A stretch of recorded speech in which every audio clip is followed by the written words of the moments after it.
থৈ দিয়ক থৈ দিয়ক থৈ দিয়ক।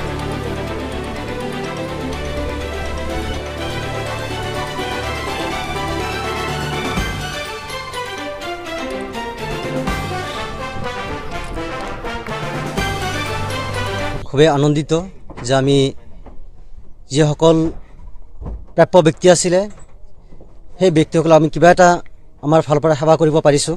সুন্নী ষ্টুডেণ্ট ফেডাৰেশ্যনৰ তৰফৰ পৰা আমাৰ এই ঢলপুৰৰ যিসকল উচ্ছেদিত ব্যক্তি আছিলে তেওঁলোকক পুনৰ সংস্থাপন দিছিলে। ইয়াতে আমি যোৱাকালি আহিছিলোঁ, আহি আমি চাইছিলোঁ যে তেওঁলোকৰ যিটো পৰিস্থিতি, যিটো পৰিৱেশ তেওঁলোকে বসবাস কৰি আছে, না তেওঁলোকৰ অহা যোৱাৰ বাবে পথ আছে, না তেওঁলোকৰ এই কাৰেণ্ট আছে ইয়াতে। আৰু আমি কালি চাই আমি আচৰিত হৈছোঁ যে এনেকুৱা পৰিস্থিতিটো, এনেকুৱা পৰিৱেশতো লোক বসবাস কৰেনে। আমি সেই পৰিস্থিতিত, সেই পৰিৱেশটো চাই আমি সুন্নী ষ্টুডেণ্ট ফেডাৰেশ্যনৰ তৰফৰ পৰা আমি আজি এই 2 নম্বৰ মাগুৰমাৰীত আমি কিছু খাদ্য সামগ্ৰী আজি বিতৰণ কৰিলোঁ। আৰু ইয়াতে আমি এটা বস্তু অনুভৱ কৰিছোঁ যে অকল খাদ্যই নহয়, ইয়াতে আমাৰ চিকিৎসাৰ প্ৰয়োজন আছে আৰু ইয়াতে শিক্ষাৰ খুবেই প্ৰয়োজন আছে। গতিকে আমি আজিৰ পৰা আমি এটা পদক্ষেপ আমি ল'ম বুলি সিদ্ধান্ত লৈছোঁ যে এই আমাৰ সুন্নী ষ্টুডেণ্ট ফেডাৰেশ্যন SSFৰ তৰফৰ পৰা আমি পৰ্যায়ক্ৰমে যিটো খাদ্য সামগ্ৰী বিতৰণ কৰা, ৰিলিফ ডিষ্ট্ৰিবিউশ্যন কৰা, সেইটো আমি কৰি যাম। লগতে আমি বিনামূলীয়া আমি চিকিৎসা শিবিৰ এটা আয়োজন কৰিম।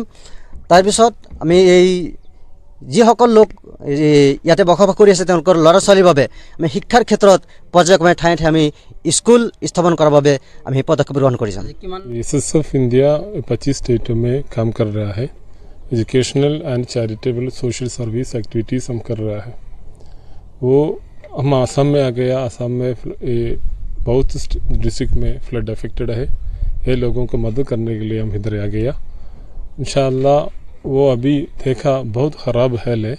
इंशाअल्लाह हम इधर ही बच्चों के लिए कुछ मदद करने के लिए हम सोच रहा है। अभी फूड की डिस्ट्रीब्यूशन हो गया, बाकी बच्चों का एजुकेशन के बारे में किताब वगैरह डिस्ट्रीब्यूट करने के लिए हम सोच रहा है।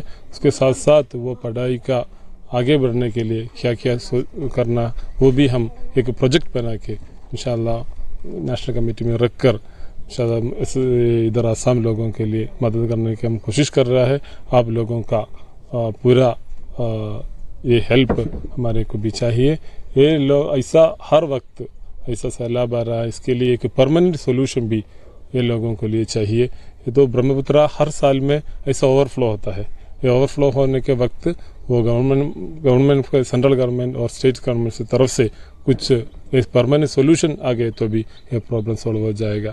नहीं है तो हर साल ऐसा हो जाएगा। हम कुछ लोग मदद कर रहा है, वो गवर्नमेंट की तरफ से और कुछ NGO से तरफ से मदद हो जाए तो भी ये काफ़ी नहीं है। इधर इतना परेशान में है ये लोग।